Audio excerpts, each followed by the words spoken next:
College Editors Guild of the Philippines, si Brel Lacerna. Magandang hapon sa'yo. Ayan, magandang hapon, Sir Brel. Magandang hapon po sa ating lahat at sa lahat ng mga nakikinig sa atin ngayon. Oo, magandang hapon sa'yo, Brel. Para sa kaalaman ng mga tagapakinig natin at tagapanood ngayon, ano ba itong national spokesperson? Ano ba itong College Editors Guild of the Philippines? Ano ang layon ng inyong grupo? Yan, yung College Editors Guild of the Philippines, ito yung pinakamalawak na alliance ng mga pahayagang pangkampo sa buong bansa. Kaya kami rin, critical din kami sa mga pangunahing issue kung saan naapektuhan hindi lamang yung edukasyon namin, kundi yung mismo kapakanan namin bilang mga kabataan na mga mamamahayag din. So kayo lahat dito sa organisasyon na ito ay mga mag-aaral, mga estudyante pa. Yes. Yan. So Yes. tamang-tama para sa ating mga programa dahil swak sa mga kabataan. Oo. Eto bang punta na tayo dito sa usapin na mainit-init dahil ilang linggo na natin tong dinaranas etong taas presyo nga sa langis na hindi natin alam kung kailan to matatapos. Etong pagpapaantala muna o pagsasantabi muna ng Pangulong Marcos sa taas presyo, Taas pasahe. taas pasahe sa mga jeep. Ano ba yung ano yung masasabi ng samahan ninyo rito? Si Marcos, sinuspindi yung fair hike, pero hindi sinuspindi yung regresibong pagbubuwis ng sa mamamayan. Si Marcos, unang niyang gusto ay emergency powers para isuspindi yung excise tax. Pero kaligtasan at kasiguraduhan ng kabuhayan ng mamamayan, ayaw. Yun yung nakalulungkot ngayon. Kasi habang tumataas ang presyo ng langis, lalong nawawala at lumalaki yung bawas sa kinikita ng isang driver. Para sa mga syempre ako bilang kabataan at commuter at syempre anak din ng mga manggagawa at for sure na yung mga nanonood din sa atin, mga anak din ng mga manggagawa. Magiging empathetic ka at sympathetic sa mga driver kasi isang piso na nga lang yung itataas sa nasingil sa pamasahe. Hindi na nga yun, hindi pa yun nakasasapat para sa mga driver. Hindi mababawi yung lost income. Kaya din sa mga nakausap din namin ng mga driver, lalo na nagwelga kahapon mula Welcome Rotonda patubong Menjol. Ang sabi nila, sa isang pasada, 2K ang kukuha, nakita ng isang driver. Pero sa taas taas presyo ng langis, tapos iba pang mga kailangang bilihin para sa mga pamilya nila, umaabot na lamang sa 200 pesos yung kanilang inauuwi sa pamilya. Tapos, ang nangyayari pa, ay laki ng binawas doon sa kinikita nila ay sa presyo ng langis, kada pump nila sa isang gasolina. And doon, yun po yung nakalulungkot at nakagagalit, lalo na sa kay Pangulong Marcos. Kasi ang ginagawa pa niya, pinagbabangga niya yung interest ng mga commuter at ang mga driver. Sa katunayan, kaya lang naman din umaangal yung mga commuter sa usapin ng taas singil sa pamasahe. Kasi sa katunayan, yung mga commuter din kasi natin, kararampot yung sahod na kinikita nila. Na sa taas din ng presyo ng presyo ng pamasahe, apektado din kung magkano rin yung kanilang babayaran. Sa katunayan, lahat ng iyan, taas singil sa pamasahe at yung taas ay yung napakababa na presyo ng mga napakababa ng sahod sa Pilipinas. Lahat ng iyan, kasalanan din yan ng gobyerno. Kung si Marcos meron siyang prioridad sa kaligtasan at kasiguraduhan ng kabuhayan, i-ensure niya na sigurado ang kabuhayan ng mga driver mula pa lamang sa taas singil sa pamasahe at gayon din pagtaas din ng sahod habang tumataas ang presyo ng mga bilihin at bayarin. Ito tanong ko lang sa'yo kasi nabanggit ni Pangulong Marcos na kaya raw niya ipinasantabi muna dahil iniisip niya yung kapakanan ng commuter. Na baka kapag itinaas itong pasahe, makabigat naman sa commuter. Ano yung ano nyo nun? Position nyo? Oo, anong posisyon niyo ron? Tawag dito, sa katunayan sa kasalukuyang krisis pang ekonomiya natin ngayon, kung tunay nga na may pake si Pangulong Marcos sa mga sa aming mga kabataan at sa aming mga magulang na mga driver at manggagawa, taasan ang sahod sa Pilipinas, gawing nakabubuhay. 1,200 pesos national minimum wage. Kasi iyon mismo ang siyang batayan upang lalo na maging sigurado lalo yung kabuhayan at gayon din yung mga ginagastos ng pangkaraniwan din ng mga manggagawa. Sa katunayan ngayon, below the minimum wage ang nakukuha ng mga magulang namin. At yung mga driver natin, nasa kanila yung bigat ng pasalin dahil doon sila kumikita kabuhayan nila mismo ang pamamasada at ang mismong pagtaas ng presyo ng langis napaka-dependent para sa kanilang pagpapasada. Ang mga commuter at ang mga driver, sila po ay magkakakampi. Magkakakampi po sila ngayon sa ganitong krisis kung saan ang mismong gobyerno natin, wala siyang prioridad sa kasiguraduhan ng kabuhayan ng lahat. Sa katunayan pa nga po, napakamata pobre ni Marcos. Diyos ko, 5,000 na fuel subsidy para sa mga driver. Hindi yan kasya ng isang Kapos. linggo. Maliit, kulang. Oo, grabe naman siya. Lalo na may mga kabataan. Kaya kami, very concerned kami at kakampi ng mga driver. Kasi mismong edukasyon, yung sinasangkalan niya, hindi kami makapag-aral at makapunta sa mga schools dahil na lamang na napipilitan ang mga driver natin na magtaas ng pamasahe at magpigil ng kanilang pasada. Kasi wala na silang kikitain At sa ngayon, walang ginagawa ang gobyerno doon. Oo. Ito may nabasa nga rin ako sa mga comment section, dun sa mga rally, kilos protesta kahapon. Sabi, bakit daw puro kabataan yung nagrarally? Hindi naman sila mga driver, di ba? Explain natin sa kanila, Brel, kung ano ba yung direktang epekto nito sa mga kabataan at estudyante. Bakit tayo sumisigaw? Bakit tayo nasa kalsada kasama nila? Kasi ang iniisip ng mga nakakakita nitong mga ginagawa nating kilos protesta sa labas, nagreklamo pa kayo, pinapaaral na nga kayo ng gobyerno. Oo, yung mga comment. Diba? Laging ganun laging ganun yung nakikita natin. Naratibo. Oo. So ano ba ang katayuan talaga ng kabataan dito sa mga isinisigaw nating na problema sa gobyerno? Ito para rin yan sa mga nakikinig sa atin ngayon. Ang mga kabataan, hindi sila nakikisawsaw. Kundi dapat nga lalo na magkaroon ng pake sa nangyayari ngayon. Kasi ang mga kabataan ang magmamana ng kinabukasan at ayaw ng mga kabataan na manahin ang isang lipunan na napakataas ng singil sa mga bayarin.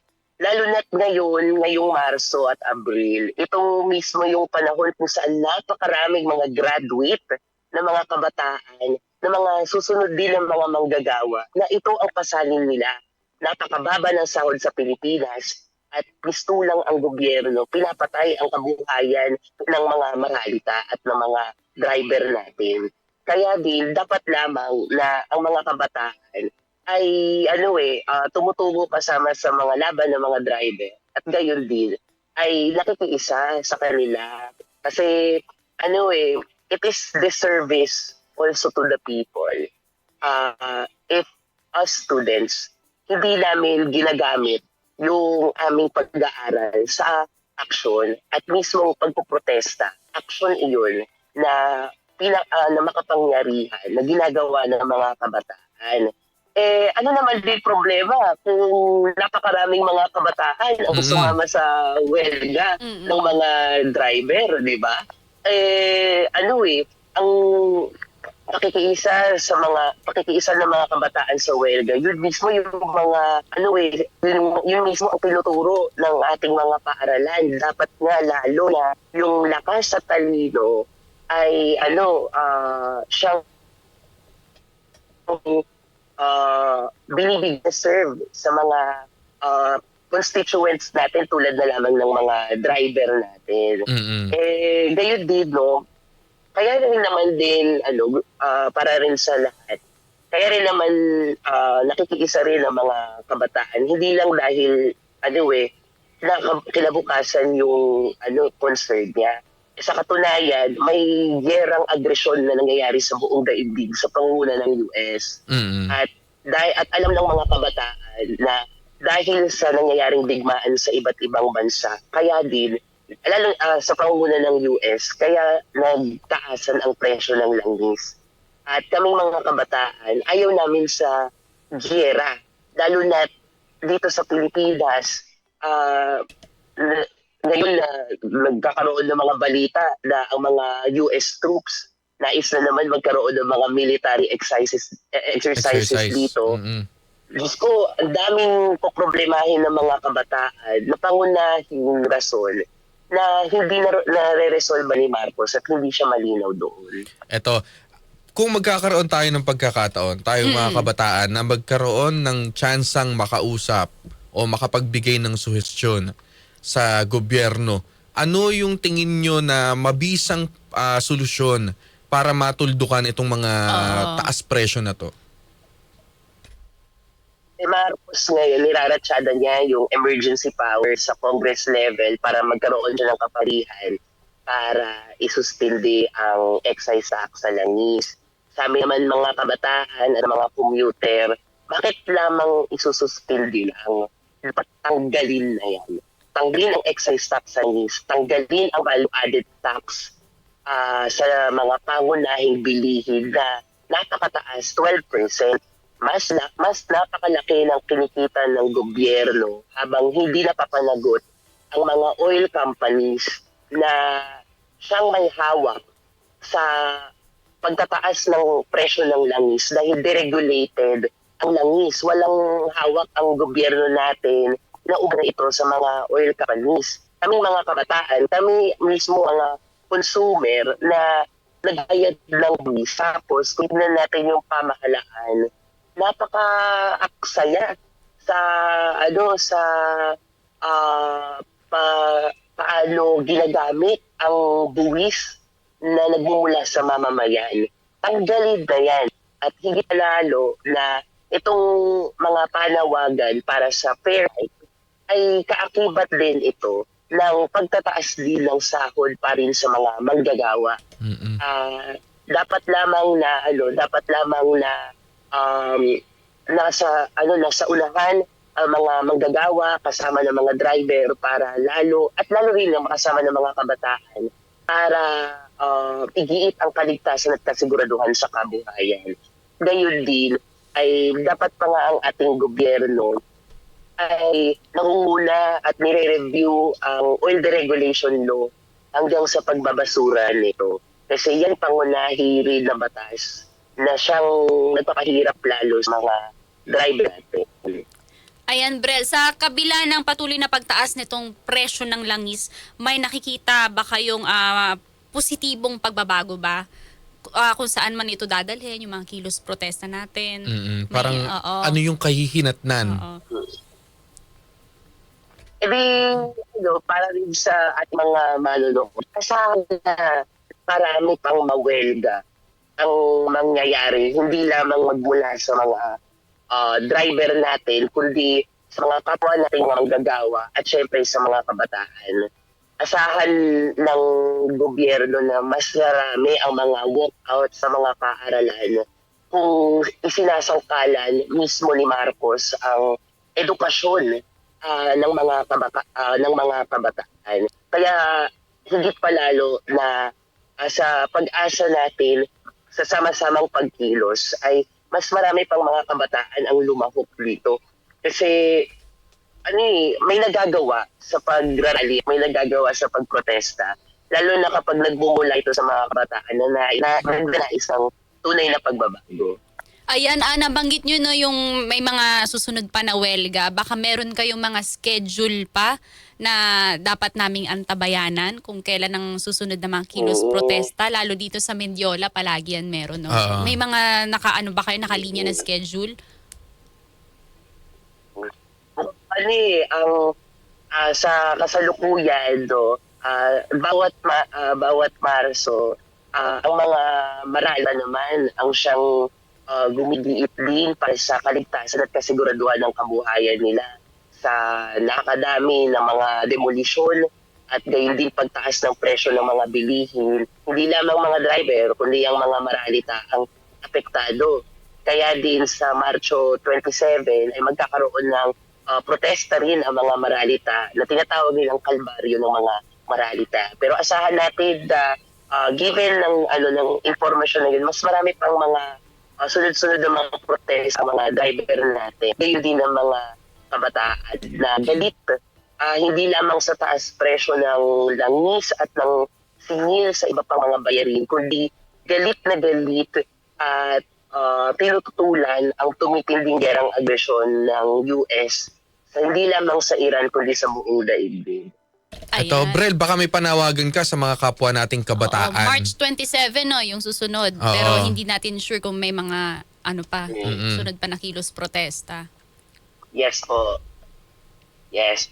Sa mga kasama nating mga kabataan, huwag tayong matakot dahil dapat lalo nga na tayo ay magalit dahil ang ginagawa sa atin ni Marcos at yung kanyang administrasyon ngayon, tayo ang pinagtitipid at tayo ang hindi lamang tayo pinagtitipid kundi pinananatili tayong kimi sa tumitinding krisis ngayon sa ekonomiya.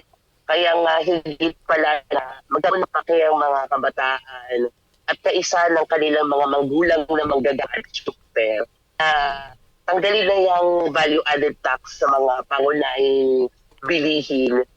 Iba ang presyo ng wings, i-roll back na iyan sa 55 pesos.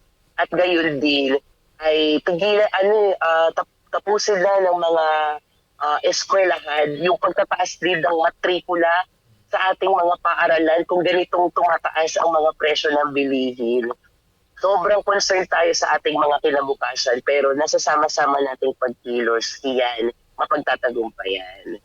Ayan, maraming salamat sa iyo, Brel. At sana maimbitahan ka pa namin dito sa mga susunod pa. Ayan, si Brel Lasur na po mga kasama, ang national spokesperson Salamat po. ng College Editors Guild of the Philippines. Mabuhay kayo at maraming salamat sa inyong boss.